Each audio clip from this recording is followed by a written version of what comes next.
వెనుజులా అధ్యక్షుడు Nicolas Maduro తమ దేశంపై అమెరికా సైనిక చర్యకు పాల్పడితే వెనక్కి తగ్గబోమని గట్టి సంకేతాలే ఇచ్చారు.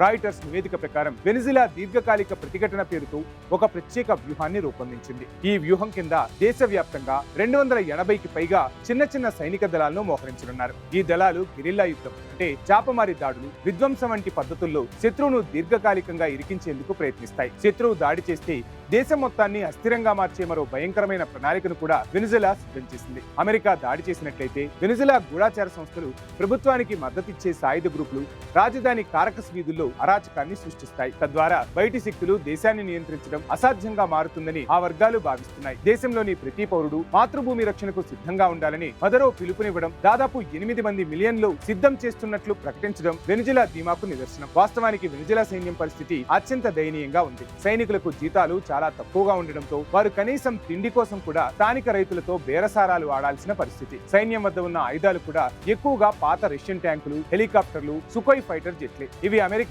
ఆధునిక B-2 బాంబర్ల ముందు ఏమాత్రమూ నిలవలేవు. అయినప్పటికీ తమ వద్ద 5,000కు పైగా అత్యాధునిక పోర్టబుల్ మిసైల్స్ ఉన్నాయని, వాటిని దేశం నలుమూలలా మోహరించామని మదురో ధీమా వ్యక్తం చేస్తున్నారు. అమెరికా అధ్యక్షుడు డొనాల్డ్ ట్రంప్ గతంలో కరీబియన్లో ఆపరేషన్ ఇంకా ముగియలేదని, తదుపరి లక్ష్యం నేలపై ఉండొచ్చని చేసిన ప్రకటనలు కారకస్ ను కలవరపెడుతున్నాయి. అప్పటి నుంచి కరీబియన్ ప్రాంతంలో పెరుగుతున్న అమెరికా సైనిక మోహరింపు మదురోలో భయాన్ని మరింత పెంచింది. తనను అధికారం నుంచి దించడానికి అమెరికా ప్రయత్నిస్తుందని ఆయన బలంగా నమ్ముతున్నారు. ఈ బలహీనత, ఆయుధాల కొరత ఉన్న రాజధానిని అల్లకల్లోలం చేసి గెరిల్లా పోరాటం ద్వారా దీర్ఘకాలికంగా ప్రతిఘటించడమే వెనిజులా ఏకైక చివరి వ్యూహంగా కనిపిస్తున్న పరిస్థితి.